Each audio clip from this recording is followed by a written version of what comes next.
नए नए पत्ते मिल गए। तो दिया हुआ कभी दूर नहीं जाता, अनंत गुना फल दे करके जाता है। दान का फल अनंत होता है। लेकिन जो विशेष दानी होता है वो अपने बारे में बाद में सोचता है, दुनिया के बारे में पहले सोचता है। नदी स्वयं न जल पीती है, स्वयं न खाते फल तरुवर, अपने लिए गाय नहीं दुहती, यह निश्चय जानो प्रियवर। नदी अपना पानी खुद नहीं पीती, सबकी प्यास बुझाती रहती है। पेड़ अपने फल स्वयं नहीं खाते, सबको रसीले सुस्वादु फलों से पुष्ट करते रहते हैं। संतों का जीवन भी फलदार पुष्पों के समान होता है। तुलसी संत सुअंब तरु, फूल फल ही परहेत, इतते ये पाहन हने, उतते बेफल देत। संतों का जीवन कैसा होता है? आम के पेड़ के समान होता है। आम का पेड़ दूसरों के लिए फलता और फूलता है, और यहां से उन्हें पत्थर मारो तो भी बदले में वो क्या देते हैं? मीठे मीठे फल देते हैं। तो संतों का जीवन आम के पेड़ के समान होता है। स्वयं न खाते फल तरुवर, अपने लिए गाय नहीं दुहती।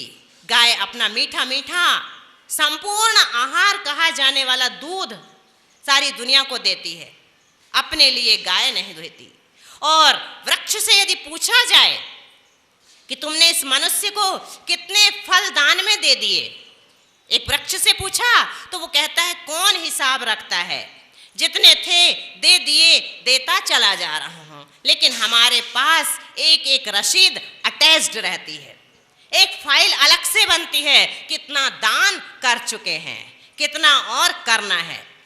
महाराज श्री से किसी ने बताया, एक सेठ जी का परिचय दिया कि महाराज जी इनके पास तो करोड़ों रुपए हैं, आजकल बहुत संपन्न हो गए हैं ये।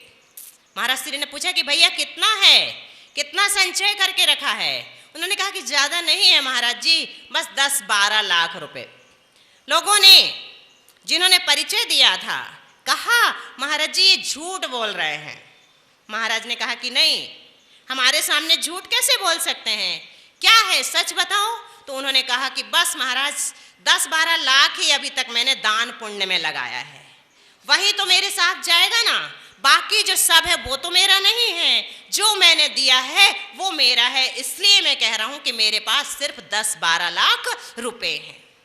इतना हमने उत्तम काल में उत्तम भूमि पर बो दिया है, सही समय पर बो दिया है, इसलिए वो बीज निश्चित रूप से फल देगा, आज नहीं तो कल निश्चित रूप से हमें उसका फल मिलेगा। तो इस प्रकार से प्रकृति हमें उपदेश देती है, दान देने का उपदेश हमें प्रकृति देती है। लेकिन एक शर्त है कि जो भी दान किया जाए वो छपा करके नहीं, छिपा करके किया जाए। जैसे चितरंजन दास, देशबंधु चितरंजन दास, उनकी प्रवृत्ति भी हमेशा सबकी सहायता करने की हुआ करती थी, लेकिन उनमें सिर्फ एक यही गुण था कि वो कभी किसी को पता नहीं लगने देते थे। कलकत्ता में उनका जन्म हुआ था, विलायत से बैरिस्टर बन के आए थे, उन्हीं के नाम से लोको मोटर वर्क्स, चितरंजन लोको मोटर वर्क्स फैक्ट्री बनी, जो अभी भी चल रही है रेलवे की। इतनी प्रसिद्धि पाई उन्होंने सिर्फ एक गुण के कारण। कौन सा गुण था? कि देते थे लेकिन जताते नहीं थे, बताते नहीं थे कि मैंने इतना दिया है। जब वो वापस आए पढ़ करके तो अपनी कमाई से सबसे पहला काम उन्होंने ये किया कि अपने पिता का 68,000 का कर्ज चुकाया। उनको ही बैरिस्टर बनाने के लिए उनको कर्ज लेना पड़ा होगा, तो सबसे पहला कर्तव्य उन्होंने ये निभाया। और उसके बाद अपने पिता का मकान अनाथ आश्रम को दे दिया, ऊपर से 2,000 रुपये महीने अनाथालय को देते, और एक बार इकट्ठे 2 लाख रुपए, उस समय के 2 लाख, उनकी डेथ कब की हो चुकी है सोचिए, उस समय के 2 लाख कितने कहलाते थे, इकट्ठे 2 लाख अनाथ आश्रम को दे दिए। और घर पे भी पता नहीं चला कि उन्होंने इतना बड़ा दान दिया है। जो भी उनके पास आता, एक बार एक विधवा अपनी कन्या के लिए 700 रुपये मात्र उसे चाहिए थे कन्या के विवाह के लिए। उसने उनसे कहा कि 300 रुपये मैंने इकट्ठे कर लिए हैं, आपसे प्रार्थना है कि मेरी 400 रुपये से हेल्प कर दीजिए। उन्होंने उसे 700 रुपये दिए। उसने कहा कि आप ज़्यादा पैसे दे रहे हैं, मुझे 700 नहीं सिर्फ 400 चाहिए। तो वो बोले, बेटी की शादी के बाद भी तो कुछ खर्चे लगेंगे ना, रख लो। और उन्होंने असहयोग आंदोलन के समय पूरा सहयोग किया गांधी जी का। जितने भी क्रांतिकारी थे बिना फीस लिए अपनी तरफ से उनके केस लड़ते थे। तो इस प्रकार से भी बहुत लोग हो गए हैं जो पता भी नहीं चलने देते थे, और जाने के बाद भी मृत्यु के समय मृत्यु शैया पर जब थे तो एक और विधवा की पुत्री के लिए उन्होंने अपनी अंगूठी बेच करके राशि दी। और अंत में जब उनकी वसीयत पढ़ी गई तो या तो मंदिरों के लिए या पाठशालाओं के लिए या नारी शिक्षा के लिए या मातृ मंदिर के लिए, इस तरह से अधिक राशि उनकी वसीयत में लिखी गई थी। अपने लिए उन्होंने कभी कुछ नहीं चाहा और बदले में ये चाहा कि मुझे नाम नहीं चाहिए। जब हमारे अंदर यश की आकांक्षा नहीं होती, नाम की आकांक्षा नहीं होती, तभी हमारा दान सही फलदायी होता है। नहीं तो नाम की आकांक्षा से किया गया दान की श्रेणी में नहीं आता। आजकल तो क्या करते हैं, मंदिर में यदि सीढ़ियां बननी हैं तो सीढ़ियों में अपना नाम लिखा देते हैं। एक एक सीढ़ी की यदि राशि निश्चित कर दी जाती है, तीर्थ क्षेत्रों में जैसे शिखर जी में सीढ़ियां लगाई जा रही थी तो एक एक सीढ़ी पर नाम लिखवा लेते थे लोग। उस समय ये नहीं सोचते हैं कि मेरे नाम के ऊपर पैर रख के हजारों लोग चलेंगे तो हमारा नाम तो पहले रोंदा गया। यानी कि नाम कहाँ लिखाना चाहिए, कम से कम इतना तो विवेक हमें होना चाहिए ना। फर्स्ट डे कवर छपते हैं, जब किसी महापुरुष की डेथ हो जाती है तो फर्स्ट डे कवर छपते हैं पोस्ट ऑफिस में, उन्हें फर्स्ट डे कवर कहते हैं। तो फर्स्ट डे कवर में क्या होता है, उस समय जो घटना घटी होती है या किसी ऐतिहासिक घटना का एक चित्र दे दिया जाता है लिफाफे में, और एक नई टिकट ईजाद की जाती है। तो उस टिकट में क्या करते हैं, गांधी जी का, इंदिरा गांधी का, किसी का भी फोटो दे देते हैं। उस समय हम ये भूल जाते हैं कि उनके चेहरे पर दिन भर ठप्पा लगेगा। तो चेहरा भी दिया जाए तो कहाँ दिया जाए, जहाँ कम से कम ठप्पे तो ना लगाए जाए। हमने अपना नाम लिखवाया यदि सीढ़ियों पे तो क्या किया, एक जगह एक चौबीसी बनी हुई थी, मंदिर में चौबीसी होते हैं ना, तो चौबीसी में क्या होता है कि नीचे भगवान का नाम लिखा होता है और उसके भी नीचे भगवान विराजमान करने वाले का नाम लिखा होता है। और कहीं हॉल में बिजली फिटिंग कराने वाले का नाम लिखा देते हैं, पेंट कराने वाले का नाम लिखा देते हैं, सभी पंखा में पंखा लगाने वाले का नाम लिखा होता है, सभी नाम व्यवस्थित रहते हैं। तो एक बार एक छोटा सा बालक चौबीसी के दर्शन कर रहा था, सब नाम लिखे हुए थे, वो अर्घ चढ़ाता जाता, चावल चढ़ाता जाता और एक एक भगवान की जय बोलता जाता। आदिनाथ भगवान की जय, अजितनाथ भगवान की जय। 23 भगवान के दर्शन उसने किए, 24वें भगवान का नाम सही नहीं दिख रहा था। लास्ट वेदी थी, बाजू में बिजली फिटिंग वाले का नाम लिखा हुआ था, उसने अर्घ चढ़ाया, बिजली फिटिंग भगवान की जय। तो क्या हुआ, इस तरह से नाम का कभी कभी उल्टा भी प्रभाव देखा जा सकता है। और दान देने के पहले हमें यह भी सोच लेना चाहिए कि हमारा जो द्रव्य है वो कहाँ जा रहा है। कभी कभी ऐसे निर्माण कार्य हो जाते हैं, धर्मशाला में सभी प्रकार के निर्माण होते हैं जिनमें अनंत जीवों की हिंसा होती है, टैंक आदि बन जाते हैं, तो उस क्षेत्र में यदि द्रव्य लग जाता है तो भी उसका सही यूज नहीं हो पाता। तो सभी प्रकार से हमें विचार करना चाहिए दान देने के पहले।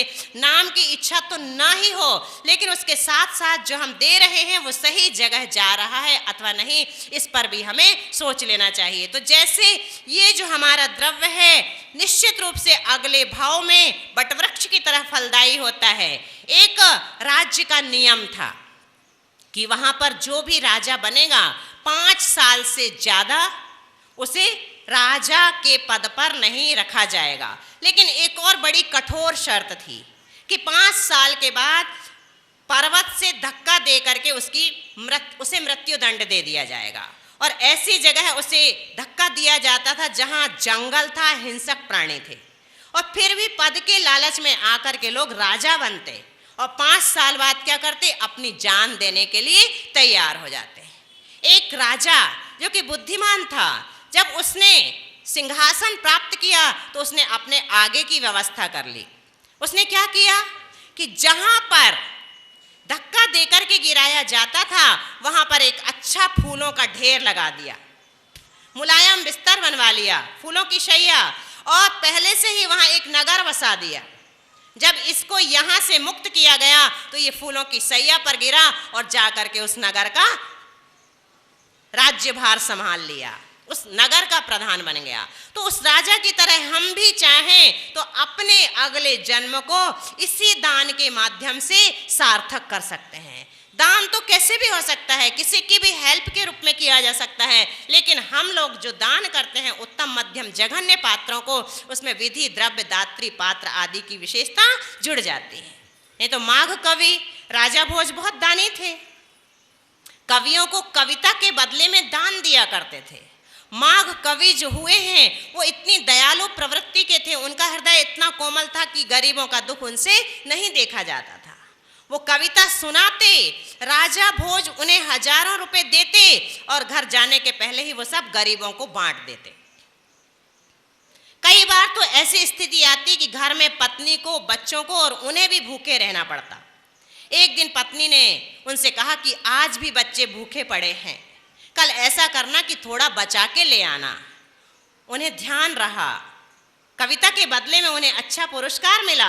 उन्होंने गरीबों को बांटा, क्योंकि जो देता है ना, लेने वाले उसके पास आ ही जाते हैं। जहां मिलने की संभावना रहती है वहां तो लेने वाले पहुंच ही जाते हैं।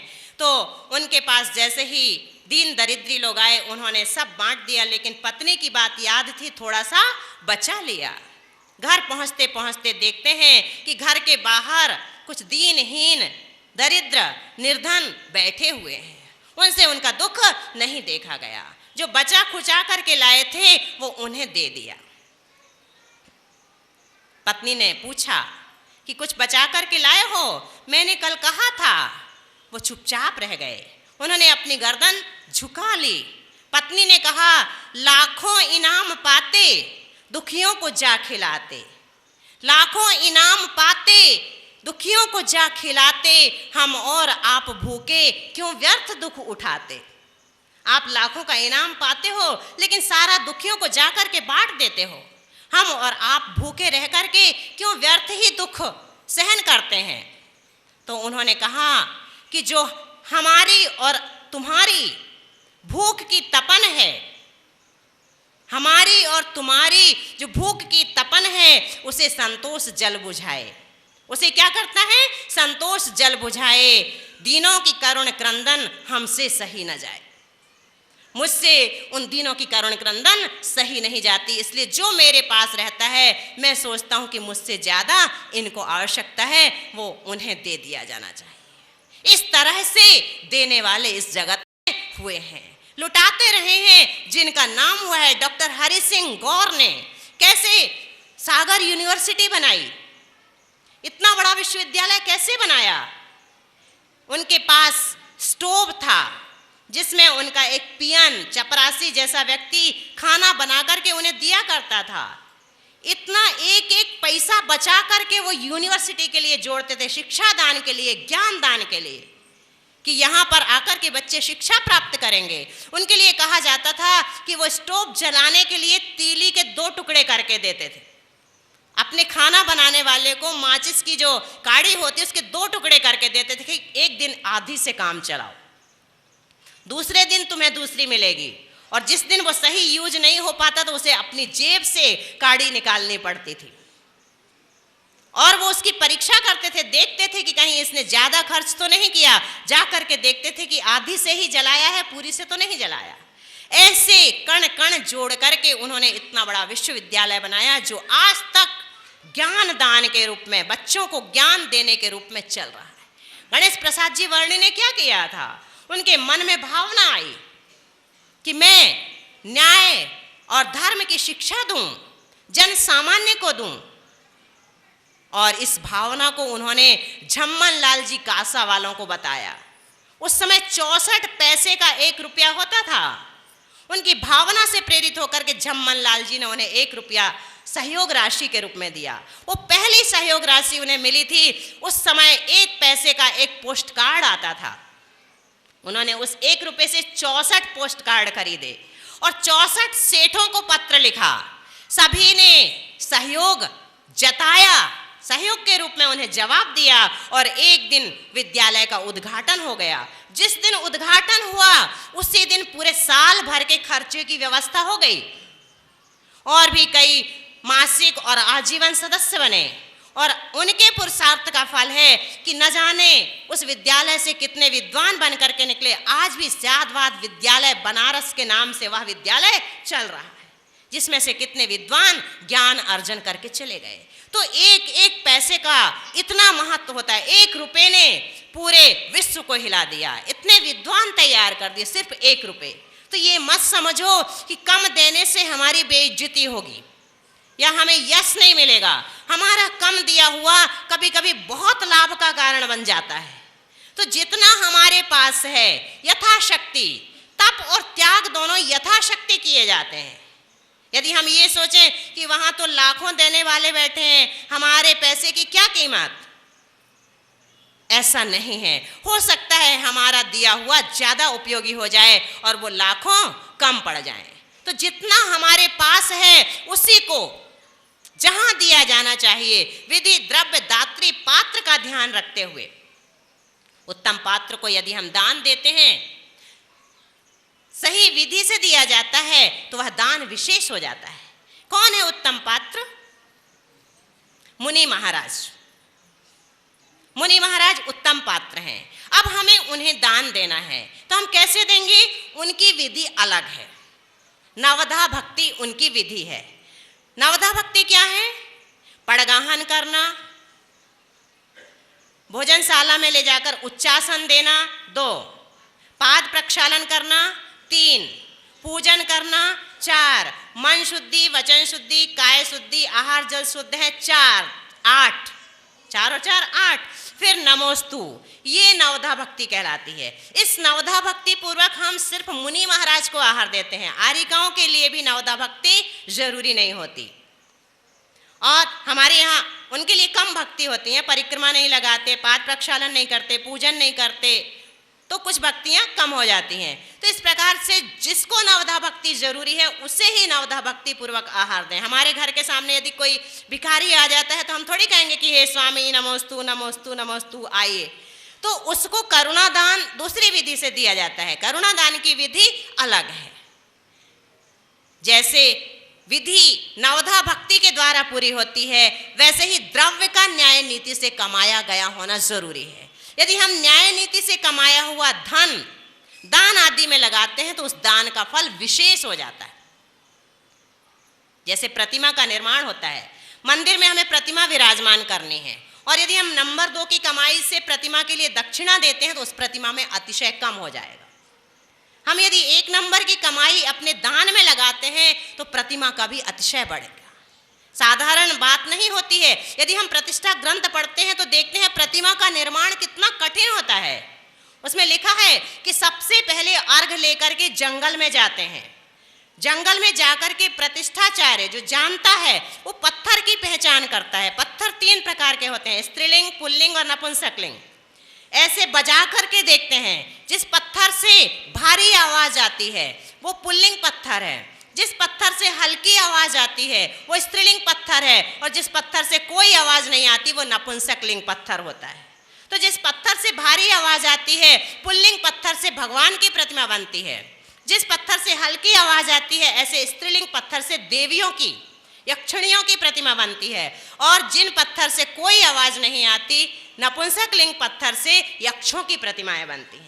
तो ये पहली परीक्षा होती है। यदि हमें भगवान की प्रतिमा बनानी है तो पुल्लिंग पत्थर होना चाहिए। फिर पत्थर की पहचान करके वहां अर्घ चढ़ाया जाता। पत्थर को देखिए, अभी छेनी भी नहीं लगाई है, छेनी लगाने के पहले उस पत्थर को अर्घ चढ़ाते हैं। पूज्यता की पहली सीढ़ी यहां से प्रारंभ हो जाती है। फिर अर्घ चढ़ाने के बाद छेनी लगाते हैं, फिर पत्थर तोड़ा जाता है। पत्थर भी उनसे तुड़वाते हैं जो सप्त व्यसन के त्यागी होते हैं। यदि सप्त व्यसनी है तो प्रतिमा में अतिशय नहीं आएगा।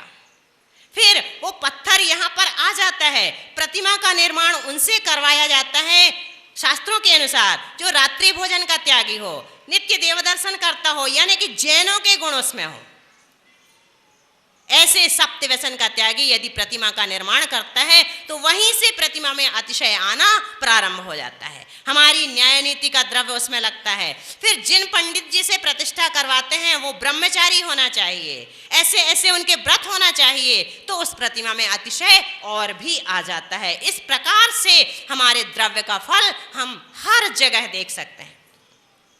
दाता कैसा होना चाहिए? दाता के 7 गुण होते हैं: श्रद्धा, भक्ति, शक्ति, विवेक, क्षमा, दया और निर्लोभता।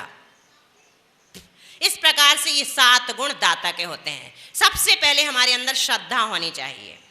यदि हम कुछ देने जा रहे हैं तो श्रद्धा पूर्वक यदि नहीं दे रहे हैं तो उसका फल नहीं मिलता। साथ में भक्ति भी होना चाहिए। श्रद्धा के साथ साथ भक्ति का होना भी जरूरी है और शक्ति भी होना चाहिए। यदि हम आहार लगाना चाहते हैं तो हमारे पास पैसे हों, उधार लेकर के यदि हम चौका लगाते हैं तो उससे कोई भी फल नहीं मिलता, उसका कोई महत्व नहीं है। यथा शक्ति तप होता है और यथा शक्ति त्याग होता है। तो शक्ति भी होना चाहिए, शरीर में भी क्षमता होना चाहिए। बीमार हैं, बिस्तर में पड़े हैं और जाकर के आहार देने लगे तो वो भी शक्ति नहीं कहलाती। हर प्रकार की शक्ति हमारे अंदर होना चाहिए। विवेक होना चाहिए कि हमारे वस्त्र शुद्ध हों। शुद्ध वस्त्रों का दान के क्षेत्र में बहुत महत्व होता है, क्योंकि डॉक्टर जब ऑपरेशन थिएटर में जाता है तो नीट एंड क्लीन ड्रेस पहनता है। क्यों? क्योंकि उसको जामलेस ड्रेस चाहिए। जाम्स होंगे तो पेशेंट के ऊपर गलत असर हो सकता है। वकील जब कोर्ट में जाता है तो ड्रेस पहन के जाता है, काला कोट पहन के जाता है। क्यों? यदि ड्रेस पहन के नहीं जाएगा तो कोई उसकी बात नहीं सुनेगा, उसकी बात का वजन कम हो जाता है। ऐसे ही जब हम मंदिर जाते हैं, आहार देने के लिए जाते हैं, तो हमारे शरीर में शुद्ध ड्रेस होना चाहिए, पवित्र सादी ड्रेस होना चाहिए, तो हमारे दान का महत्व बढ़ जाता है। ये विवेक के अंतर्गत आ जाता है कि ये हमारा विवेक है। 16 श्रृंगार करके हम थोड़ी आहार देने जाते हैं, सादगी में हम अपने गुरु के पास आहार देने के लिए जाते हैं। क्षमा हमारे अंदर हो कि कुछ गलती भी हो जाए देने वालों से भी या किसी से भी, तो हम उसको सहन करें, उसी समय उबलने न लगें। ये सब गुण दाता के अंदर होना चाहिए। इसके साथ साथ दाता के कुछ आभूषण होते हैं और कुछ दूषण होते हैं। आभूषण मतलब गुण,